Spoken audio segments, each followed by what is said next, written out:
Welcome back to Real Estate 101. I'm your host, Joe Terceira, and today we're going to talk a little bit about infrared thermography, and I'm pleased to be joined once again by Allan Spisak of ACISS Home Inspections. Allan, welcome back to the show. Joe, it's great to be here with you again, and today we're going to talk about infrared thermographic imaging. It's a great tool to be used during a real estate transaction, so people who are buying and selling real estate should really pay attention to learn about this and why they should use it in their real estate transactions. Absolutely. So Allan, tell me, what exactly is infrared thermography? Well, Joe, infrared thermography is a technique for producing a visible image to our eyes of infrared energy that's emitted off an object. The higher the temperature, the more energy that's emitted. The typical infrared thermographic camera resembles a camcorder or a large camera. The camera provides a basic grayscale image, which is transformed into a color image that helps us better understand the various temperatures that we're looking at in the picture. Some cameras, Joe, also actually measure the temperature of the image that they're looking at. The actual picture that's produced is called a thermogram. Okay. Now, where does infrared energy come from? All objects emit infrared radiation as a function of their temperature. This means that all objects emit infrared radiation. Infrared energy is produced by the vibration and rotation of atoms and molecules. The higher the temperature of the object, the more motion, and hence the more infrared energy that's emitted off the object. This energy is detected by infrared cameras. The cameras do not see temperatures, they detect infrared radiation. Radiation, right.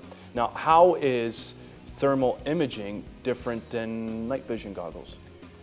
Night vision goggles enhance the amount of light that is present, and night vision goggles need some light, so such as moonlight or starlight, and the goggles, night vision goggles, amplify that light. Right. Whereas infrared thermography measures heat, so you actually need no light whatsoever for an infrared camera. Okay. So Allan, sometimes in movies, thermal imaging is used to see through walls. Can this really be done?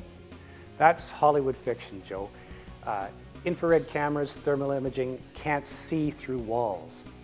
There was a couple of movies called Predator and Predator 2, right, where they actually did use infrared camera in the movie, and it was kind of true that the camera they were using could detect the heat of the invisible object, the invisible creature. Right. So our camera can't see through walls, it'll see the heat, so we'll see the patterns of what is inside the walls, right, depending on the temperature variation. Absolutely. So Allan, tell me, what are some of the applications where infrared thermography would be used in the home? Well, Joe, we can't possibly cover all the list of the applications where infrared thermography can be used. It's right, vast. There's new and innovative ways of using infrared thermography and thermal imaging cameras being developed every day.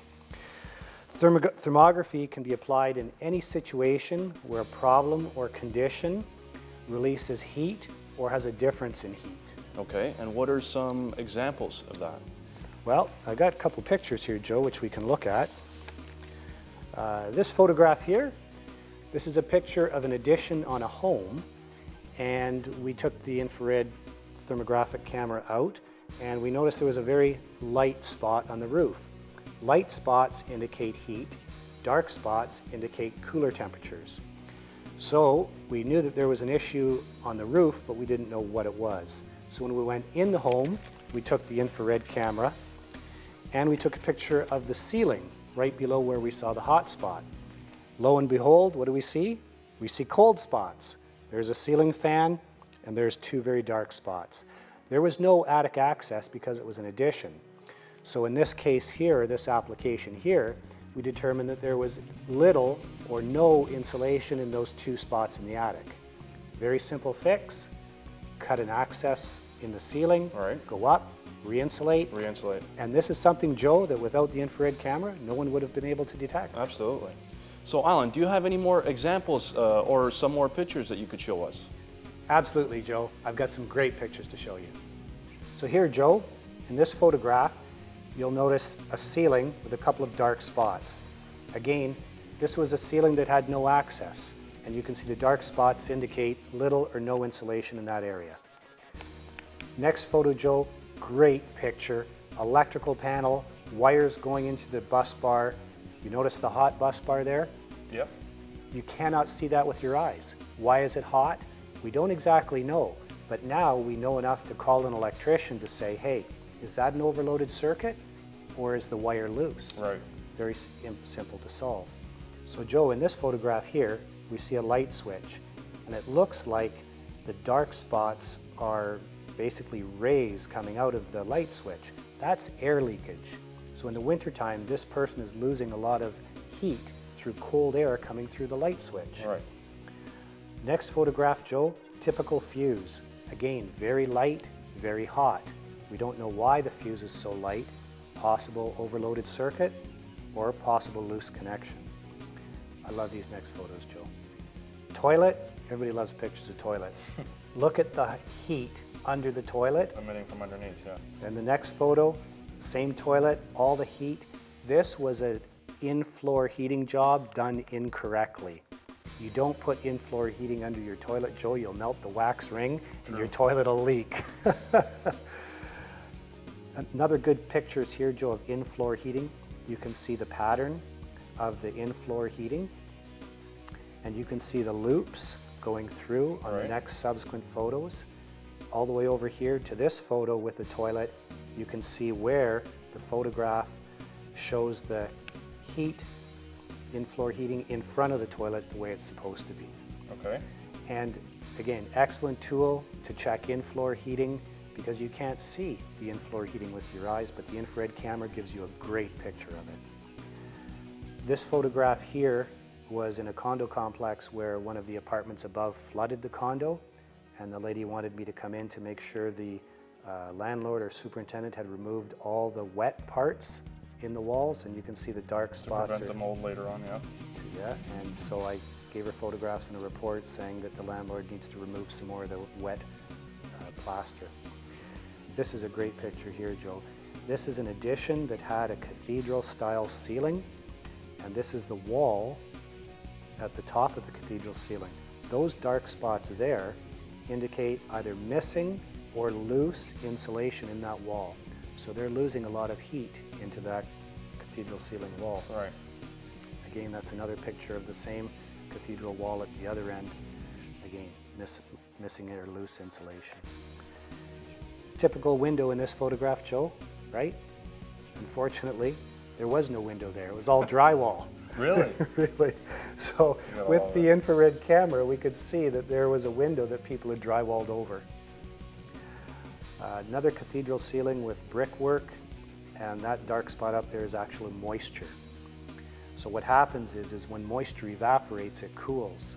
So we could see that there was a leak in that part of the ceiling. Area. Exactly. I'm going to go over to this photograph here, Joe. Similar to one of the first ones we looked at where we had a hot spot on the roof. On the roof. Remember? So again, outside we see the hot spot on the roof.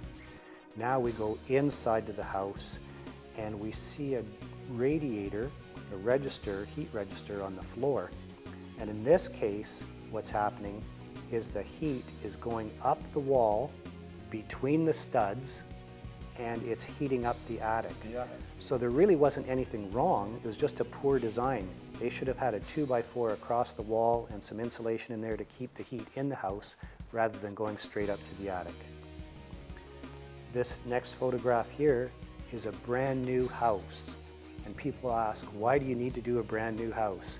Well, in this case, right behind the towel rack in the brand new house, someone shortchanged the fellow with insulation. So he's gonna end up with cold towels all winter. Right.